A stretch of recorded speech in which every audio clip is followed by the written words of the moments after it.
Alors les amis, bienvenue dans cette vidéo. Je vous ai montré comment faire une prod à l'intérieur de FL Studio. Je vais vous montrer comment j'ai composé une track, enfin en tout cas une production, un peu trap, un peu plus énervée que celle que j'ai fait dans FL Studio. Et voilà, je vous montre tout de A à Z pour que vous puissiez avoir également vos repères. Bon, sachant qu'à l'intérieur de cette formation, il y a énormément de formations sur Ableton Live de A à Z.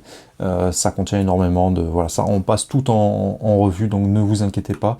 Mais tout ce que je vous montre sur FL Studio, je vais vous le montrer également dans Ableton Live pour que vous puissiez être à l'aise au moins sur 2 séquenceurs, ça me semble être important. Donc on va à l'intérieur de préférences. Pour faire ça, vous faites commande virgule ou contrôle virgule sur Mac. Et ici, vous faites en sorte de bien choisir votre carte son. Voilà, fréquence d'échantillonnage, tout ça, je ne veux pas rentrer dans les détails. Grossièrement, c'est ce qu'il faut mettre. Et au niveau de Link MIDI, vous faites en sorte que vos claviers ici, ils soient bien activés, qu'il y ait au minimum piste d'activer. Voilà, c'est la seule chose qui me semble important, indispensable à connaître. Bon, ici, je vais le mettre en Wave pour l'export, mais... Hop, en 32, mais c'est tout. Bref, je ferme la parenthèse. Je vous fais écouter un petit peu la track. Et je vais peut-être vous la montrer partie par partie dans un premier temps. Alors, j'ai fait une petite intro. Donc, à chaque fois, ici, on peut faire des éléments d'intro. Pour faire ça, il suffit de se positionner à un endroit. Vous faites set. Et ici, vous voyez, vous pouvez faire, par exemple, renommer et faire outro. Voilà. Et vous pouvez faire un clic droit pour supprimer ces petits éléments. Ça permet d'avoir des repères. Donc, au niveau de l'intro, j'ai fait une intro avec des pads. D'abord, un petit pad qui introduit.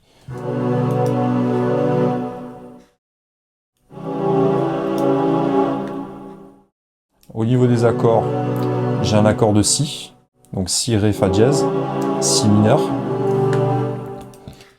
Ensuite, le deuxième, c'est un accord de Do dièse, Mi, Sol, Do dièse.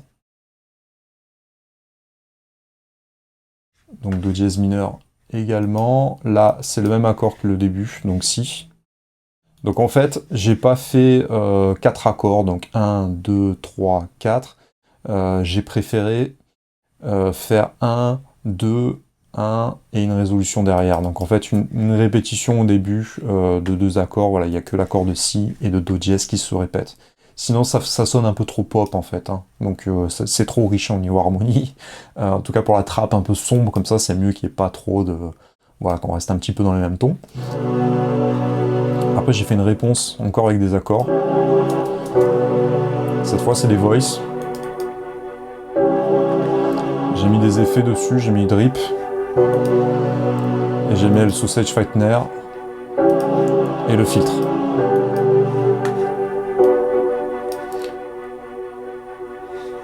Ensuite, j'ai introduit ce synthé. Alors, qu'est-ce qu'il joue? Ça joue les fondamentales, tout simplement. Donc, Si, encore une fois, Si, Do dièse, Si. Vous voyez, vraiment très simple, hein, 2 accords qui se répètent. Et je l'ai joué avec Serum, qui va jouer, en fait, un lead.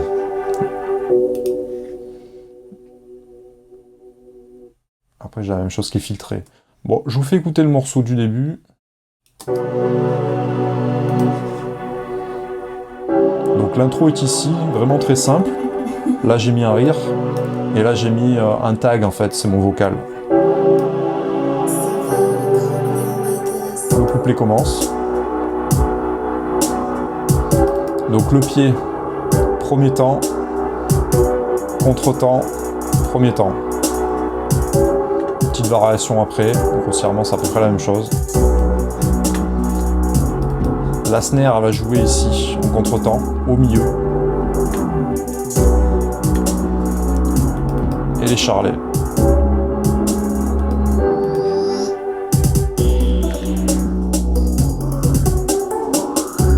Donc avant de revenir sur le refrain, on est sur un BPM, battement par minute à 133.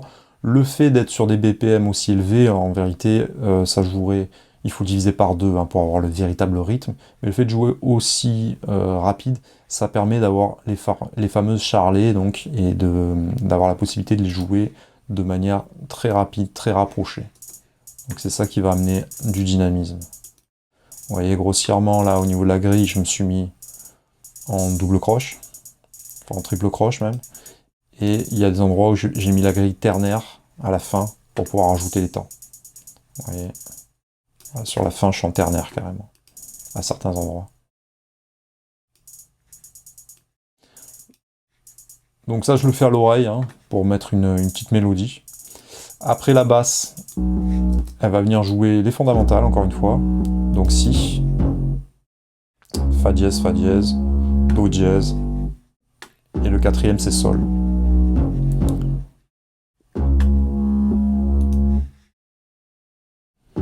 Et sur le refrain, je crois que j'ai fait une petite subtilité. Je vais peut-être pas garder ça. Normalement, sur le refrain, ça joue également... Bah tiens, je l'introduis ici. Je fais jouer les octaves aussi plus hautes. Vous voyez, si, une octave au-dessus, fa dièse, une octave au-dessus, do dièse, une octave au-dessus, et je finis par sol.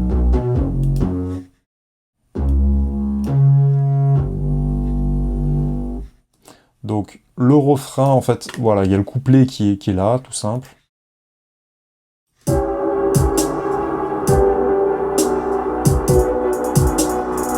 Donc le rythme de trap, encore une fois, le kick snare est là. Hein.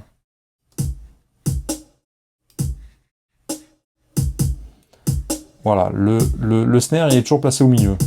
Voilà, là j'ai un temps, j'ai une mesure, et il va jouer sur le troisième temps. Troisième temps de la mesure. 1, 2, 3, 4. 1, 2, 3, 4. 1, 2, 3, 4. Voilà, c'est sur le 3 qu'il faut le jouer à chaque fois. Et grossièrement, ça va jouer de partout de la même manière.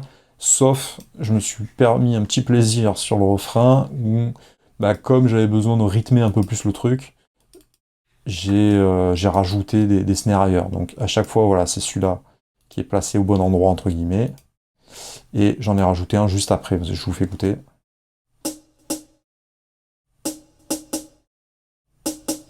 Ouais, ça rajoute de l'intensité.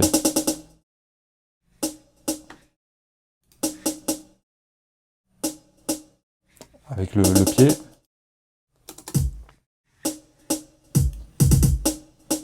Et le pied, pareil, j'ai fait des roulements à certains endroits.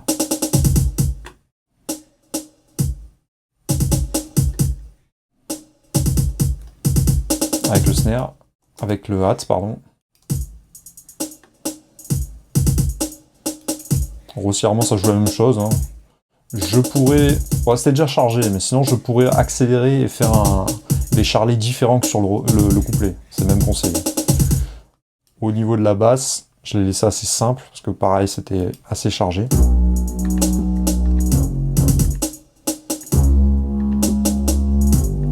J'ai fait des trous volontairement. Ça, j'aime bien faire des cassures un petit peu des moments où on laisse du silence pour renvoyer derrière et pour ramener de l'intensité. Vous voyez comme ça marche bien là. C'est assez efficace. J'ai mis aussi quelques rires, machin, bon ça c'est... Moi j'aime bien qu'il y ait des voix aussi, ramener un côté un peu humain entre guillemets.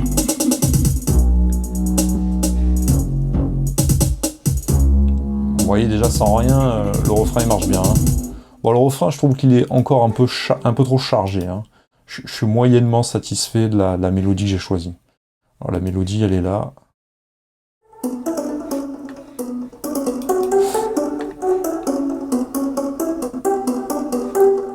Donc je vous montrerai comment est-ce que je suis arrivé à ça. Bon, j'ai mis un autofilter, mais là il n'est pas activé. J'ai mis un petit effet Trix quand même. Voilà, un petit effet stutter où on s'attarde vraiment sur le truc et à la fin ça fait comme un mini scratch en fait. Ça marque un peu, ça rythme encore une fois un peu le truc. Après j'ai fait un délai sur la fin. Voilà, là on le voit avec une automation. Vous inquiétez pas, si vous ne savez pas faire tout ça, là on voit un peu tout en revue, parce que je vous avais déjà montré une compo trap sur FL Studio, de A à Z cette fois, mais quand on fait tout en live, on est moins inspiré, donc celle-ci elle est un peu plus aboutie, entre guillemets, un peu plus énervée dans son trap. Après le trap c'est on va dire c'est une norme de placement rythmique, etc. On peut faire des choses plus mélodieuses, plus pop, même avec cette structure-là, hein, ça pose aucun problème. C'était le cas à l'intérieur d'FL Studio. Bon, celle-ci un peu plus énervée, mais du coup, je vous passe en revue. Et si vous n'êtes pas à l'aise, si vous n'avez pas toutes les notions que je vous montre, vous inquiétez pas, on va s'attarder après sur chacun des trucs dans d'autres vidéos par la suite. Donc voilà, là avec un Big Pond DD, je laisse mourir cette mélodie, et j'avais besoin de la ramener sur le couplet, donc j'ai pris la fin que j'ai mis à cet endroit-là et je l'ai renversée. Et là, je crois qu'elle est dans le bon ordre. Voilà, du coup, l'oreille, elle garde un petit peu la mélodie, sinon ça fait trop de coupures. C'est le moyen que j'ai trouvé. Alors voilà, pour renverser, comment on fait? On clique sur l'échantillon et on va ici sur renverse. Voilà, vous cliquez dessus, bing, ça l'inverse. Ça c'est pas mal de temps en temps, faire des petites variations. C'est pas mal aussi, par exemple là, on pourrait prendre ça, le mettre, merde, pardon. On pourrait le mettre juste avant le refrain et l'inverser. Ça marche bien sur les pianos, ça fait comme un appel d'air en fait, qui appelle la note, comme ça l'oreille commence à s'y habituer. On va voir ce que ça donne, mais j'ai fait une coupure, donc ça va casser un petit peu le rythme, mais pourquoi pas. Ouais, voilà. Ouais, c'est pas mal, hein. Bon, je préfère 100, mais dans l'esprit, si c'était pas autant chargé, pourquoi pas. Voilà, on passe d'un truc qui est très trap sombre à un truc qui est beaucoup plus mélodique, là, et un peu plus futuriste, un peu version Tokyo. Donc j'avais besoin d'amorcer un peu. Et à la fin, pareil, on revient sur un truc très... avec des choirs, là, donc des chœurs de voix. Et j'avais besoin que on continue à entendre encore un peu la mélodie, pas que ça soit trop brusque. Et là, pareil, je le réévoque. Je la remets dans l'oreille de l'auditeur de cette manière. Bon, voilà, je trouvais que ça marchait bien. Et c'est bien d'amener sur le deuxième couplet des nouveaux éléments. Donc ça, c'est une bonne manière de le faire. J'ai ramené également les pads. Vous voyez que ces pads-là, ils jouaient que sur l'intro, mais pas sur le couplet. Je vous fais écouter. Donc grossièrement, on n'a que lui dans le couplet. Et je trouvais ça intéressant de faire une variation et d'amener également des pads là à cet endroit-là, mais je les ai filtrés légèrement. Voilà, j'ai un cut-off qui descend, qui filtre les fréquences et qui remet les fréquences. Je vous fais écouter.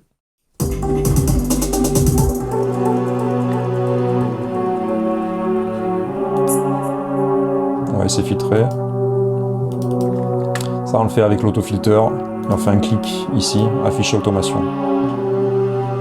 Je vais vous le montrer de manière plus brusque, par exemple. Voilà, il suffit à l'après de cliquer à l'endroit qu'on le souhaite. Je trouve les automations bien faites sur Ableton. Hein. C'est pas mal aussi comme ça. On va voir ce que ça donne.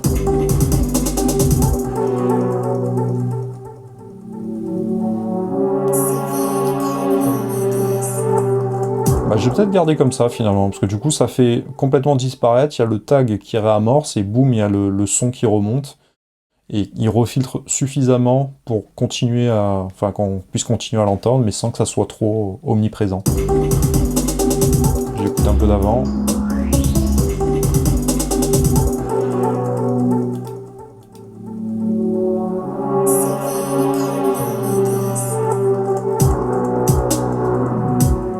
Ouais, c'est bien. C'est comme l'impression que voilà, le jour disparaît, boum, c'est la nuit qui arrive, et bon, on repart sur autre chose.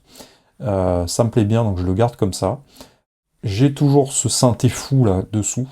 Alors je vais vous le faire écouter. Tac. Qui est également sur le refrain. Voilà, que j'ai dupliqué.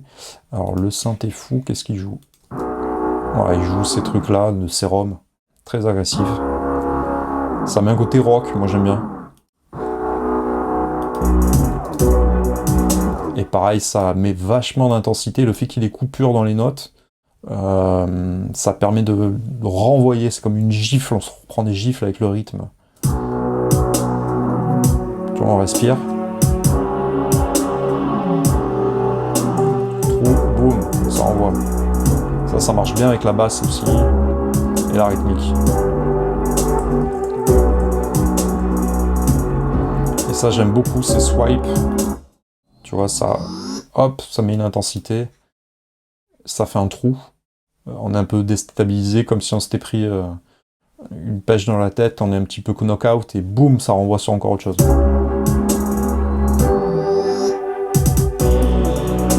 Avec ces petits coups de kick donc, qui ont été placés là. Donc ça tout simplement. 1, 2, 3, bing. Et on est encore là, voilà, on est en double croche. Non, je dis une connerie, les noirs sont là. Noir, croche, double croche, triple croche. Voilà. Ça c'est les rondes et ça c'est la blanche. Voilà, 2 barres, machin, ça après c'est les mesures, ça n'a rien à voir.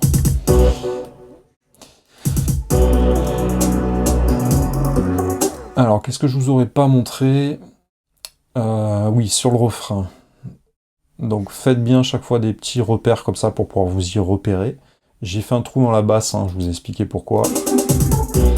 Voilà, c'est très bien parce que du coup ça ramène un peu d'intensité pour renvoyer sur autre chose. Au niveau du synthé fou, hop. Alors j'avais mis des bruits, des genres de synthé avec des bruits de perceuse, je vous fais écouter. J'avais besoin de retrouver un peu de médium aigu. Un truc un peu perçant. Bon, ça n'a rien à voir avec une perceuse, hein, c'est un son de sérum. Dessus, il y a une saucisse. Donc sausage fattener, ça permet d'énerver un peu le son. Je vous fais écouter ça.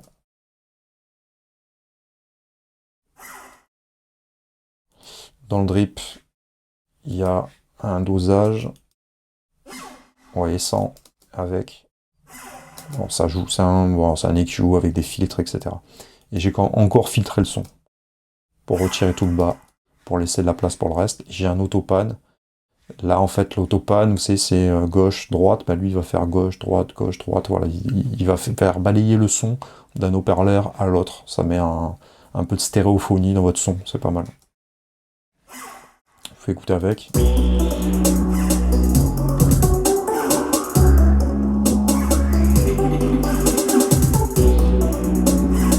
Bon, ça mettait un peu de tension, mais ça perturbe un peu l'auditeur. C'est pas forcément indispensable. Donc ça, je l'ai gelé. Alors le synthé fou, il est là. C'est ce qui amène le côté un peu rock. Donc il joue à peu près, je crois, la même mélodie que ma mélodie principale. Enfin, au niveau des notes, en tout cas. Et j'ai fait jouer l'autofilter en temps réel. Donc pour faire ça, voilà, il faut cliquer là et vous armez l'enregistrement. Et en temps réel, vous modifiez le truc. 100, voilà ce que ça donne.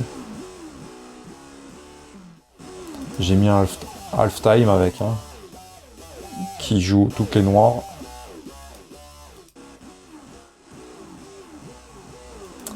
Au niveau du son, on est encore sur un lead. Une petite saucisse, le reste, je m'en sers pas. Mais vous voyez, moi je trouve qu'avec l'autofilter, ça filtre et ça amène un peu de mouvement, c'est pas mal.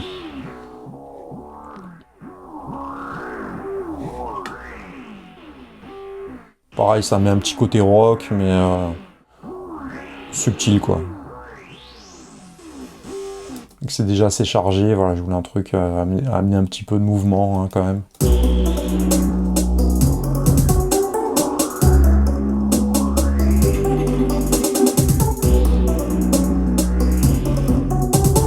J'ai rajouté des basses, donc des basses plutôt house, dans la tonalité du morceau.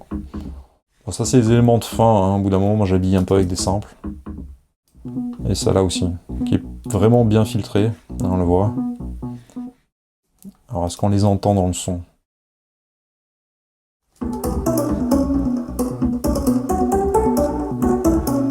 Pas tant que ça. Un peu ça là. Alors ça je l'ai ramené pour avoir un côté un peu house, mais ramener un peu de medium. Hein, parce que les sons c'est quand même assez dark. Et voilà, je voulais amener un petit peu de subtilité. Alors, je vous fais écouter avec la rythmique. C'est pas mal d'ailleurs. Ouais, ça apporte vraiment la basse en plus. Bon voilà, il faut un peu de sub, hein.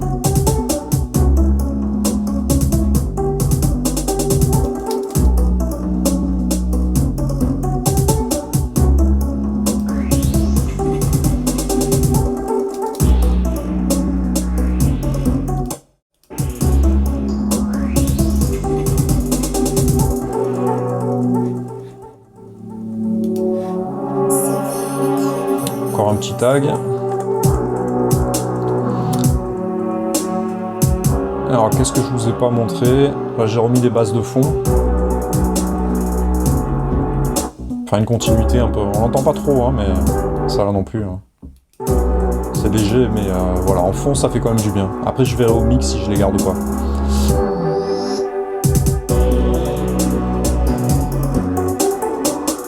Alors, je sais pas si vous avez entendu les belles aussi. Très léger, voilà. On a aussi besoin de ces fréquences-là. On est dans la trappe, donc les cloches sont toujours les bienvenues.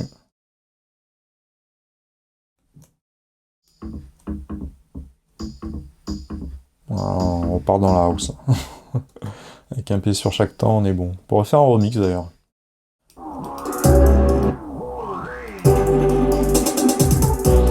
Voilà, grossièrement, c'est à peu près tout.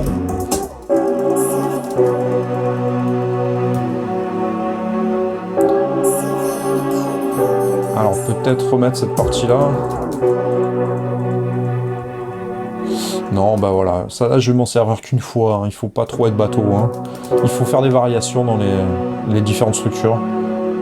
Là, cette fois, on apprécie d'avoir les choix en entier. Donc, les choix, les voix, c'est Nexus 3, orchestre, Atlantis Split. Au niveau des accords, encore une fois, si. Alors là, vous allez voir, vous le voyez d'ailleurs, j'ai retiré des notes.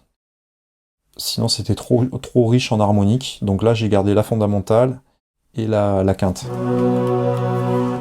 J'ai viré la tierce. La tierce, c'était le ré. Ouais, c'est trop chargé, là. Il y avait trop de monde. En gros, dans la chorale, j'ai viré 5 personnes. J'ai viré une voix. La fa dièse. Do dièse, sol, do dièse. Pareil, j'ai viré un peu. J'ai viré le mi.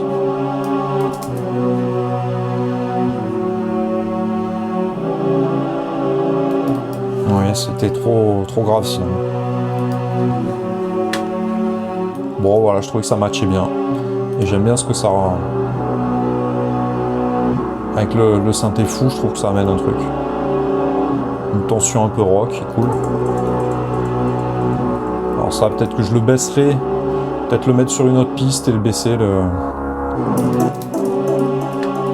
Je vais écouter. Bon, au mix, je pense que je vais dupliquer ça pour l'avoir sur une autre piste à part. Voilà grossièrement comment ça se passe. Bon, c'est pas la prod de l'année, mais bon, voilà, elle fait le taf quand même. Sur le master, rien actuellement. On n'est pas encore là à évoquer le mix et le mastering. Vous allez voir qu'il n'y a quasiment pas d'EQ non plus sur les pistes. C'est déjà relativement propre, mais voilà, on n'a pas attaqué le mixage. C'est une simple mise une mise à plat. Une mise à plat, c'est quand voilà, on fait déjà les volumes, les panoramiques, qu'on met déjà quelques effets qui sont relatifs à la prod. Mais on n'est pas attaqué le gros taf du mix.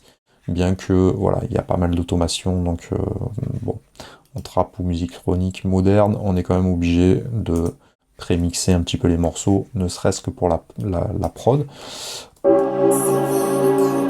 On a un volume qui dépasse quand même le 0 de temps en temps. En moyenne, c'est pas le cas. Peut-être ça chatouille un peu avec la basse. Ouais, voilà, de temps en temps, c'est le cas. Donc moi, je vais attraper tout ça. Et je vais baisser légèrement.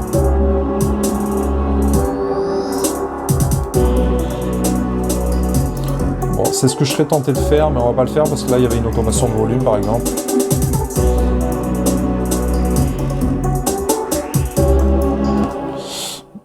Voilà, donc vous voyez que vous pouvez faire aussi des trucs très énervés à l'intérieur d'Ableton Live. Il n'y a aucun problème là-dessus.